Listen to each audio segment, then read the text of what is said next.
Hey friends, welcome back to the Resilient Life Hacks podcast. I'm your host, Liz Myers. We're so happy to have you here today. Today, my guest is Andrew Calderella, and he's here to tell us about a lot of triumphs that he had over trials and tragedies and a lot of issues growing up and what he's learned from that. And we're so excited to hear about what he has to share with us. He's an author and speaker and has some great ideas, actually too much to cover in one show. So thank you for coming to the show today.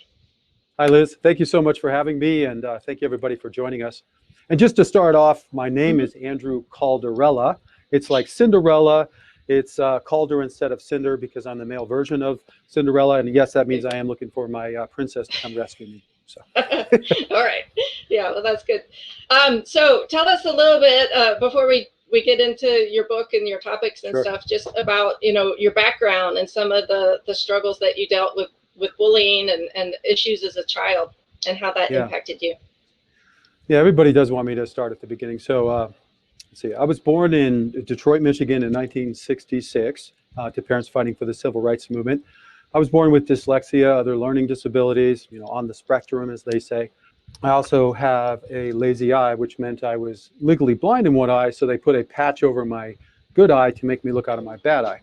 I don't know if you can imagine this kid walking around. I couldn't do anything, couldn't read, couldn't write, couldn't get the ball to save my life. I was relentlessly bullied, not just by all the kids, called stupid every day, mocked, thrown in trash cans, beat up and all that kind of stuff. But even teachers went as far. I had an elementary school teacher tell me I should just drop out of school. I was too stupid to learn anything, right in front of the whole class and everything else. So it was very challenging, especially in elementary school. Luckily, I had a mother who believed in me and kept showing me a list of all these super successful, smart people that also were having issues with dyslexia and other things. So she and a special teacher kind of helped me get through. I did graduate from elementary school. I went on to high school, kind of came out of my shell in 11th grade, ran for office, became vice president of the school, started speaking to everybody, graduated from there, went on to college, got a speech communication degree, Eastern philosophy, and a theology degree. And went on to, went overseas to Japan, started so many companies, traveled the world, done so many things. But really, I just want to say this, while all this was going on, I've been on this kind of greater mission. I've had a lot of tragedy, as you can see with my life. A lot of other things happened, dog bites, fights, car accidents, set me back for years and years and lost a lot of people. And they all taught me some great lessons. And the spiritual experiences kind of guided me in a way that allowed me to find solutions to some of the greatest problems of the humanity's facing. So that's why I'm here. This isn't a guy who's writing a book. My book just came out because he wants to make money and all of it. This is a dyslexic guy who spent 30 years trying to put all this down and make it sense of everything. So I just want you to know why I'm here. It's this greater mission to try to help people and fix our world. Hopefully that makes sense. Yeah. And I just as I was reading through your stuff, man, I mean, you just scraped the iceberg, for all the things that you've endured and that you've been through. And wow, I mean, that's what this show is about that kind of resilience. And I have so many things that I would want to get into or ask you about, but can you just briefly, I know we don't have time to get into the whole book, but I really like the way you integrate, different aspects of who we are as making a whole person successful. Can you just kind of describe how those things are integrated? Absolutely.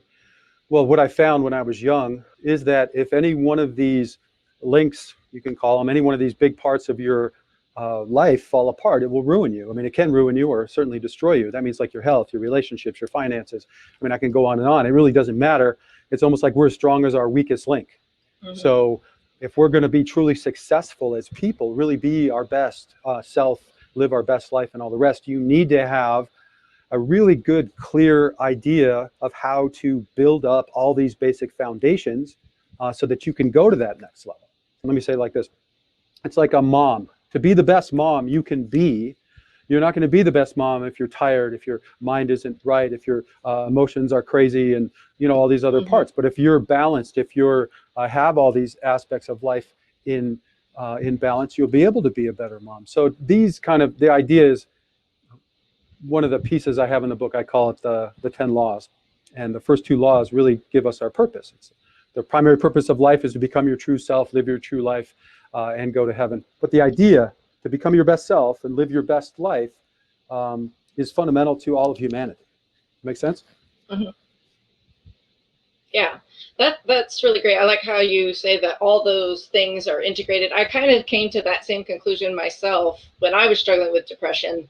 And, you know, I was trying to figure out, is this a physical problem? Is it a mental problem? Is it a spiritual problem? And I kind of came to the answer of yes, it's all those Exactly. things. And I need to Exactly. work on all those areas to grow what I call resiliency, of being able to overcome those things. I know you mentioned that you had struggled some with depression too. Can you share with our listeners some things that helped you overcome that? Absolutely. First, I want to say to anybody that is struggling with this, what you just said, Liz, is the key. You need to really balance out your day and focus on making yourself the best person you can be. That's what's going to get you through this. I started being depressed when I was a kid. I mean, when you're bullied all the time, you wake up and you want to have a good day and everything else. Everybody's calling you stupid and throwing you on the, all your stuff on the ground. You're like, hey, I just want to have friends, and everybody's laughing at you. Even your friends are snickering, and um, you know, adults don't have your back. Nobody seems to understand. So you feel really alone. I mean, I can't tell you as a kid because I couldn't really see well, and all this was happening to me. And my sister was also very ill. She had a lot of operations and things. So we were in the hospital a lot, and with other kids that have, oh my God, the most horrible things happen to them, and you can imagine being horribly burned, dying, maimed, whatever, you name it. I saw it, and it moved me as a kid to the point where I was like, as a, I don't want to get too spiritual on the show, and I don't have a lot of time to tell these stories, but a lot of kind of spiritual moving experiences that showed me that we are more than this. In the end, it's all about you becoming the best person, overcoming these challenges. This isn't heaven, right? This is certainly not heaven. This is a great challenge for you to show your character. It's certainly harder to be good than it is to be bad. It's harder to make yourself into something really magnificent than it is to just not do anything and just let the society program you. So, this is the challenge of this life. And I think that what helped me get through this, like I said, I started wanting to kill myself, I think, as soon as I learned that you could. I don't even remember how old that was, 7, 8, 9, something like that. So I've struggled with this my whole life. I actually have videos, so people know. It's covered in the book, How to Overcome Negative Thinking, Depression, and Suicidal Thoughts. I did a video on this. My video skills are still a little rough, but the information is there. One of the keys here to remember is that these intense negative feelings are caused by what you're thinking. So if you believe these negative things, it will cause negative reactions in your body. These negative chemicals flowing through your body will eventually lead you down this spiral of depression and eventually to suicidal thoughts because you think you can never get over it. It's important to understand that that's the reaction. Your beliefs are what cause you to be depressed, right? It's just a way of viewing it, a perspective that you can see that will allow you to get through this. And I marched through literally like all of this in the video and how it all works, but also then all the different steps you need to take to get through it.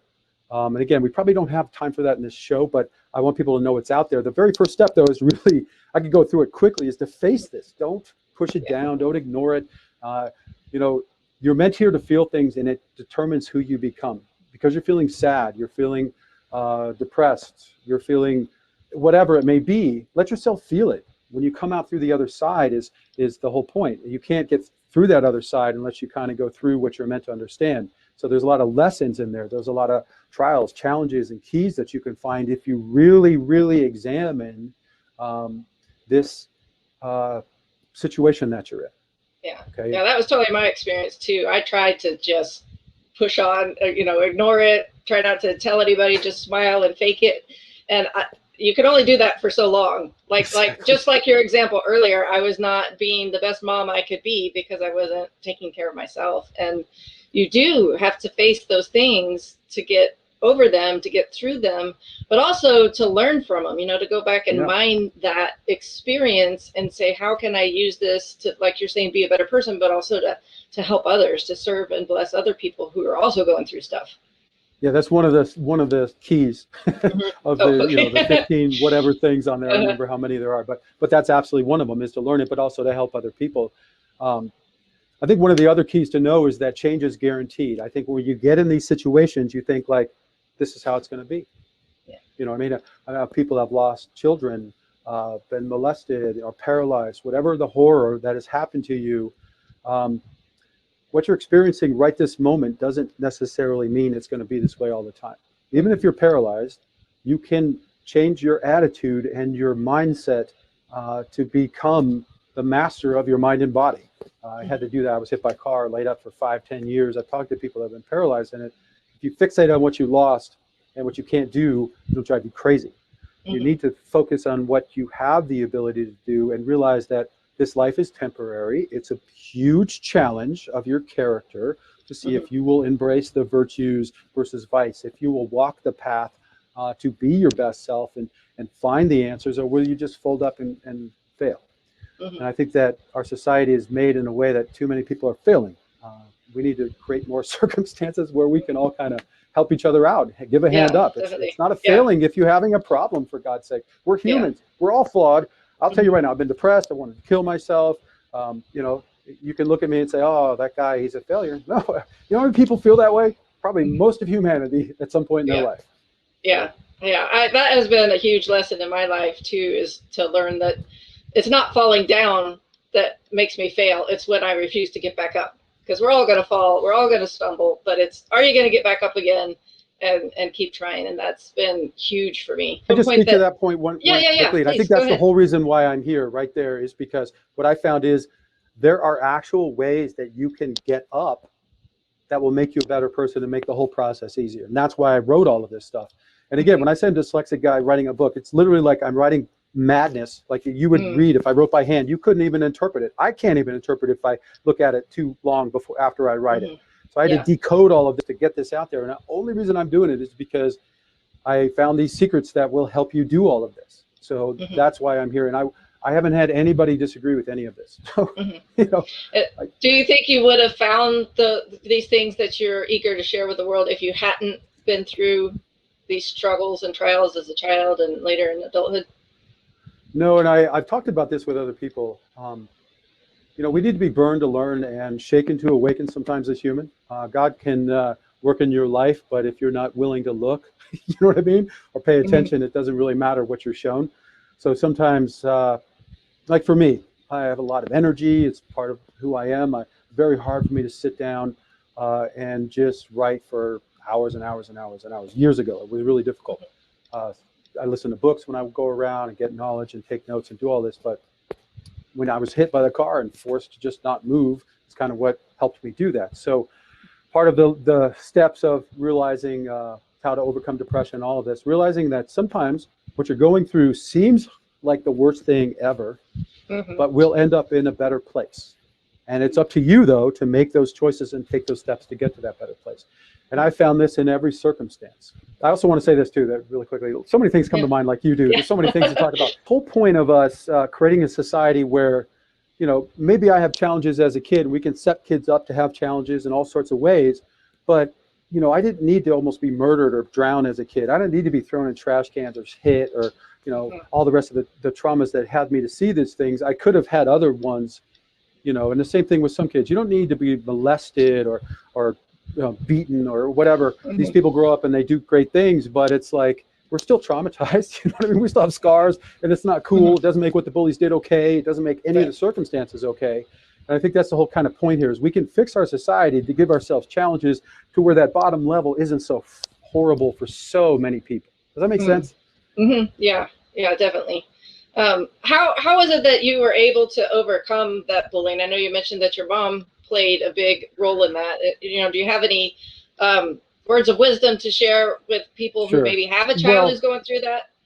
Yeah, well, one is you got to really make sure this child knows it's not their fault. Okay, I mean, literally every single day they need to hear there's a problem with the bully. It has nothing to do with you. This other kid has the problem. I think so many kids internalize this like there's something wrong with me. Okay, that's the first issue we have to overcome. The second stage, and this is going to be in the, I have 3 books to this series. The first one covers all the steps. The second one's the life manual, goes into details of these foundations of life. The third one is the child and family guide that covers all this. We need to really help correct the bullies. I mean, the bullies need the most help, right? And if you investigate their lives, what you'll find is they have some serious problems at home, right? And internally that they are not dealing with correctly, and it's coming out in these very destructive ways. They're literally crying out for help by doing this. And one of the ways that, excuse me, one of the ways that we can fix this is, and again, I won't go into all of it, but is to correct the bully. And I mean that literally in the spot and even afterwards. Let's say a kid was bullied in the school. It's important to pull the whole classes or everybody together, maybe in the lunchroom, and say, we have a bully that's going to make an apology, and he's got to apologize to this kid. And we have to beat into the kids, not beat in, we have to program our kids' minds to think about this, like the golden rule, right? To treat others as you want to be treated. Is that one, and seeing each other as equals would solve most of the problems in the world. This bully is not seeing this kid, these children, as equals, and they're not treating people as they want to be treated. So that idea has got to be paramount in our child's upbringing, so that they will not do that to children. And I ask parents this all the time. How many times do you say to your child when they do something wrong to some other kid, hey, would you want them doing that to you, Johnny? You know, Johnny, if he did that to you, what would you feel? You know what I mean? And just play it out all the time in their mind, so they go, oh, okay. You know what I mean? This is not cool. Right? And that will stop this. So what I'm saying is we need to correct the bullies and help them become better people. A bully can be a defender and feel that still that emotional rush that they're looking for, that they get when they're bullying somebody, because all the kids now are like, yeah, thanks, Johnny. Thanks for helping us. You know what I mean? And he's still feeling good and powerful, but he's not now a destructive force. He's now, hey, you guys got to stop picking on these kids. You know what I mean? Leave them alone. And as far as me, I'm a little different, I think, because I'm also a pretty big kid. You know, when you can't see and you can't do all this stuff, it's really easy to pick on me. And it's always the older kids, right? So it's the grades 2, 3, 4 and above you. But when I got to 6th grade, I was as big as all the kids. I had 2 fights, won them both. The second fight, literally the bullies like paraded me around the schoolyard like I was some hero. They kind of wanted to be my friend. And I've experienced that later in life, like as an adult. I've had fights. And I just, you know, I've done martial arts my whole life. My dad got me into that when I was a kid because I was bullied a lot. And the philosophy, though, is not to hurt people. Okay, the philosophy is to defend yourself and to show them that they can get hurt. Most of the bullies, I'll tell you what, every single bully as an adult that I've ever run into, if you know how to defend yourself, they usually will not come at you, because they realize, oh wait, this guy's not an easy target. I might die. And I tell them that right there. This is not a game. You know, if you want to commit your life, you know, right now, then we'll fight. And again, most people don't. Most of them are just kind of silly, stupid boy games that we need to kind of teach our kids how to deal with, so they don't grow up and create all this madness. I haven't dealt with a lot of like physical, you know, like fighting kind of bullies, but I have dealt with like verbal bullies, and even, you know, among adults that should know better. And I think a lot of that stems from that person's own feelings of insecurity. I feel like there's some human component in us that thinks that, you know, if we put somebody else down, somehow that raises us up, and it doesn't make us feel any better about ourselves, but people still keep doing it to each other. And I feel like that's a big problem out there right now with all these differences of opinions going on, and people feel like there's this stress of, oh, the world's out of control, I don't have control over it, but if I put down these other people's ideas I don't believe, that can make me feel better about myself. But it doesn't. Then we just all feel lousy. Well, this is the spiral, right? It's like I have a video on why violence will never lead to lasting peace, and that's in society: physical violence, mental violence, emotional violence, communication violence, all of it. The problem is, I think, is not so much when I talk to people that do that, they don't really feel like they want to be negative. We're just taught that. You know what I mean? It's like if your authority figures do it, your parents do it, your brother does it, your friends do it, you're probably going to do it. It's very hard to break this unless we're taught and shown by some good leaders. And the key here, I think, to remember is, one, we're all human beings. We're all brothers and sisters, right? You don't really want to hurt other people. You want to help them become better. And if you really have a truth, you want them to see the truth. Let me say it to you like this. If I walk up to you, call you names, I killed your mom in a bomb, I tell you just to shut up, you're stupid, you got to sit down and now be my friend, the odds of you being my friend are like so small, it's ridiculous. You know what I'm saying? There is the idea of the bully beatdown, which again, I've been in fights where I've like the bully wants to be my buddy. Now he's like all friendly and happy and buying me drink. I'm like, what is going on? You literally wanted to fight me a minute ago, and now you're my friend. And you can see this scenario. I lived in Japan, just to talk about this for a second, on a global scale even. I lived in Japan, and I talked to some of the people that were in World War II and the children of those people. And I had interpreters and all this kind of stuff. And one of the one of the most interesting things that I heard, and was from this old woman. I mean, I don't even know how old, really old. And she said, and I'm paraphrasing, something like, you know, we hated you. We thought you were dogs. You were less than human. And when we lost, you came here and you didn't treat us like we treated you. You didn't treat us like dogs. You didn't treat us like subhuman. You told us that you loved us and then you helped us rebuild and fix things. And it changed the whole mind, I would say every Japanese, but all the Japanese people, to realize, wow, these people aren't different from us. They're not subhuman. They're not, you know, we're all human beings. And I think that's like one of the saving graces of humanity, is that we have this inner light within us, this goodness that we're trying to bring out in the world. But we also have free will, so we have the ability to fail and be corrupted and all this negativity. And if you look at our society, it's reflective of the light side, right, and the dark side. The problem is that the people that become leaders often become corrupted because they don't have a central core belief system, like I cover in The Way, that will guide them through these trials and tribulations of wealth and power and what to do and how to do it and all the rest of the pieces that they need to know if they're really going to create a better society. So for me, it's like, if we could just all get on the same page on these basics, we could create a much better world and be able to communicate better and not be this sniping, jabbing type of people. You know what I mean? Like you said, we could really listen and find solutions. And let me just say, I know I could go on and on, but just let me say one other thing. We are not divided people. We are being misled by a few leaders who are looking to divide us so they can gain more power and wealth. Everybody wants the same things. We all want a free life, a healthy reality, you know what I mean? No pollution, all the rest of the goodness that everybody wants, right? We don't want corruption and rigged elections or lying, cheating people and all this. The question is, who are the liars and cheats, and how do we figure it all out, and how do we create a system that's going to fix this? And I cover that in the book. Okay. Yeah, no, that's great. Just to shift topic slightly, yeah, I'm interested in, you just kind of mentioned it in passing, but that your parents were in the civil rights movement in Detroit in a very tumultuous time. And then I can see how that in a way is connected with bullying, even though that wasn't racial against you, but then also the modern issues of racial justice and things. What do you have to share with us about that and what you learned from your parents? Yeah, absolutely. Well, let me just say this. This whole racial thing is a big lie. Okay, we're one human race. Okay, there's not separate races. Okay, that's one of the keys here to realize. And again, this is true for science and religion and philosophy. So for science, we share 99.9% of our DNA, right? All of us. And then for religion and the faithful, we know that God created all of us and everything. And in philosophy, of course, we're one people. I mean, this is one world, one people.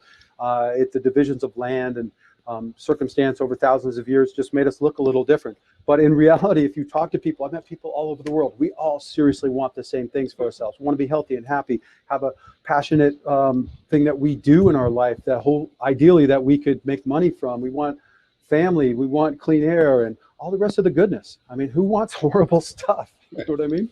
So I think that that's the place to start here, is that the racial injustice that we're seeing, as we keep thinking like race is the problem. Race is not the problem. The problem is that people are born ignorant and helpless and dependent upon their caregivers and our society to give us a correct start. That's true with everybody. So some of us learn prejudice, hate, discrimination, and all the rest of these twisted beliefs that then they grow up and profess and share with other people. And the leaders who know the truth sometimes just play on that to manipulate people. You know, again, if we believe in equality, that all people are equal, it doesn't mean you have to love everybody like, hey, let's hang out and have a beer, but it means you need to respect everybody. Everybody should be treated equally in the law, in manners, and respecting each other. I mean, you know, to see people of lesser is the sickness of superiority that is one of the major problems in the world, and it's infected men almost more than women. And you can see it everywhere. The sickness of superiority has affected our religions, our faiths, everything else. You're always pointing your finger so you can feel better about yourself, and they're lesser. That's the first problem right there. Does that make sense? Yeah, that does. Do you have, I know you're really young at the time, but do you have memories later of your parents and of what they did with the civil rights, or was that all before you were old enough to remember what was happening? I think it's like 4 or 5 you start having memories. At least I can go back that far. You know, I also heard a lot of stories So sometimes the stories and your memories become mixed. Yeah. But, my parents, would run food in and out of the quarantine zone or whatever it was. I mean, they had lines. We were in the zone. We lived inside the right area, as they say, and they wouldn't let people in and out. But because my mom and dad are white-ish, they could run the lines, and they were bringing in baby food and all sorts of stuff people needed.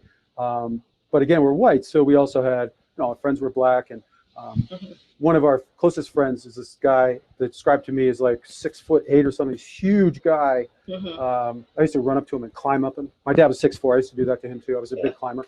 But he would sit on our porch with a shotgun, especially at night, to make sure nobody messed with my family.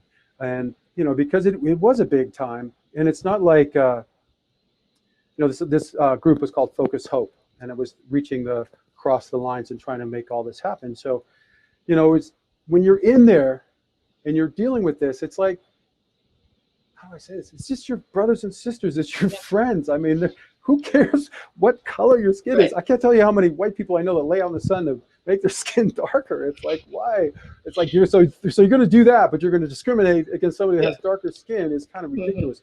The main problem people have, I think, is with traditions that some people have. Certainly some traditions are messed up. I mean, there are people, female circumcision or whatever. I mean, there's certain things in traditions and ways of doing things people are like, wow, that's really messed up. Doesn't mean you have to hate those people, right? I mean, they're still people. You can still love people as humanity and help them evolve and become better people. You don't have to just dismiss them. Does that make sense? Yeah, definitely. So what would you say to, I'm sure we have listeners out there who are maybe struggling with something right now. Maybe they're going through a hard time with health or with a relationship, or just with all the chaos in the world right now, they're having trouble dealing with that. What would you tell that person who's having a hard time? Where do they start? Where do we begin? Sure. Well, that's why I'm here. I would say start with the way, start with the videos, try to get the knowledge.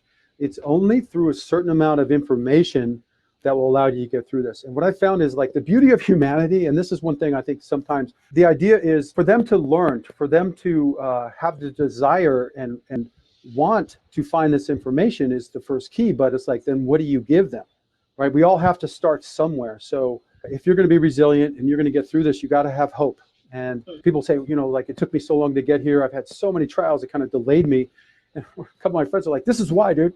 This is why you're here. This is why this all happened. So you were delayed. So you'd show up right now and you can offer some hope. And again, this isn't about me. This isn't about ego. I wish you could just have whatever the ultimate me to look like for you to listen to me. But the secrets that you want are in this book. That's all I can say. And in this, I'm starting the one tribe, the one party, the one movement, these groups on Facebook, the website and everything else to help make this real. When you're living the way, you are resilient. Because the way is about integrating key virtues and best practices into your life so that you are the best person you can be. I mean, it's like once you have this firm foundation, you can't be shaken off. Sure, bad things are going to happen to you. I'm not saying I don't still feel bad and maybe, I have some scars from my childhood, think about killing myself or whatever, just because it's a habit, but it doesn't stop me. You know what I mean? You can still make yourself get up. You can still develop the discipline and the dedication and create a happy life for yourself.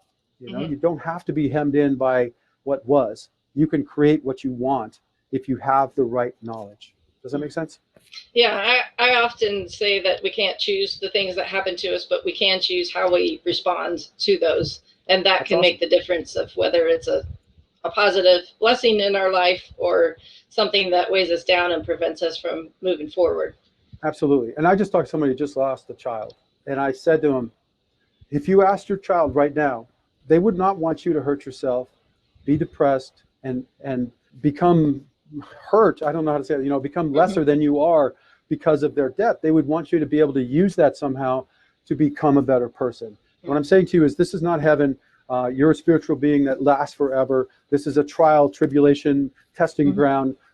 Your kid that was lost is just going on. That's all. He learned what he needed to learn in this moment. But you're still here because you need to learn some things. This whole idea here is to ingrain these key ways of being into us so that we know how to be better people. And your love and your loss is part of knowing how to be empathetic and sympathetic. Those are so key to life. So Yeah.